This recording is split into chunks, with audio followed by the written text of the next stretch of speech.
अस्सलाम वालेकुम रहमतुल्लाह।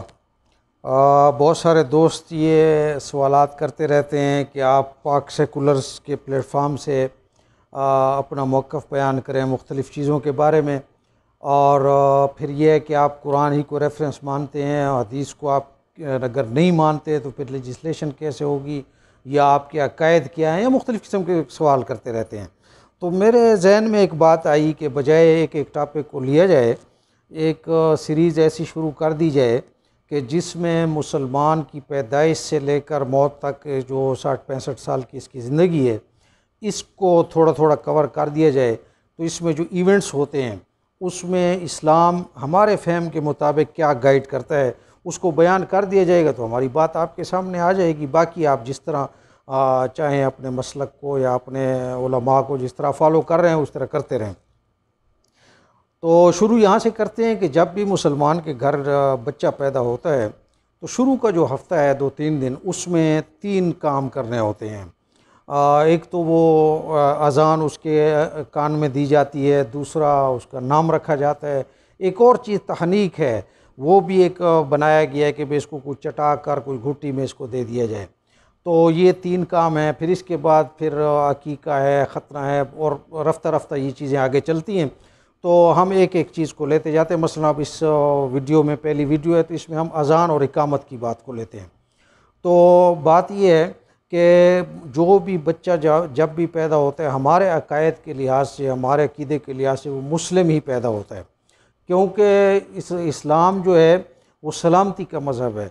और इंसान का बच्चा जब पैदा होता है तो वो किसी को ज़रर देने के काबिल होता भी नहीं, और उसकी मासूमियत शुरू से उसमें कोई तासब नहीं होता रंग व नस्ल का, वो मुस्लिम ही होता है, चाहे वो जिस घर में भी पैदा हो।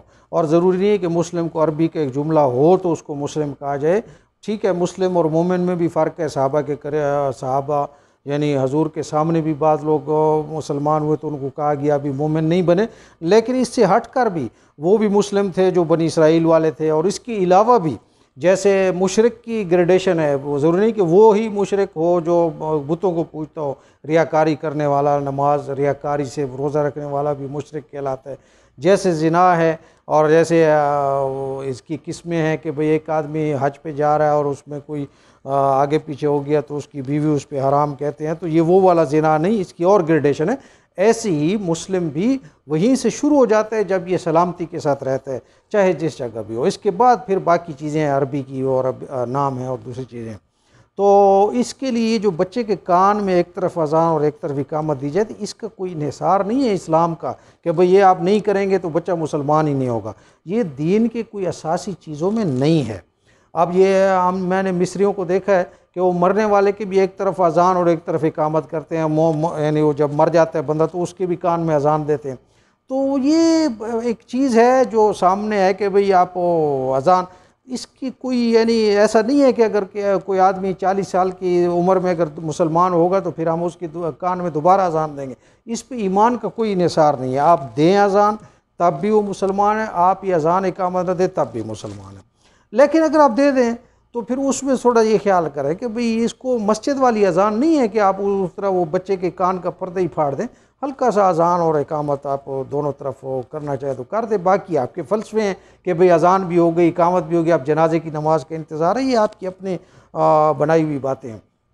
अच्छा, हम जो है वैसे इसकी यानी ये नहीं चाहते कि आप अज़ान न दें, बल्कि हम इसको एडवोकेट करते हैं, इसकी यानी हिमायत करते हैं। क्योंकि ख़ास तौर पर जब बच्चा पैदा होता है तो उस वक्त तो उसकी आंखें बंद होती हैं, तो उसका जो पहला फ़िज़िकल टेस्ट है वो उसकी क़ुव्वत समाअत का होता है। जब आप उसके कान में कुछ अज़ान देते हैं तो वो रिस्पॉन्स देता है, जिससे पता चलता है कि भाई ये तकरीबन यानी ये एक थम रूल है उसको टेस्ट करने के लिए। तो ये शायद पुराना इसी वजह से भी चला आ रहा हो, वरना फिर ये है कि आप वो कर सकते हैं नफ्सियाती तौर पर जो है हम इस पर बिलीव करते हैं कि भाई जब इंसान का बच्चा पैदा होता है तो तअस्सुर लेता है। यानी अगर वो माँ की ममता का भी तअस्सुर लेता है, अच्छी नज़रों का भी तअस्सुर लेता है।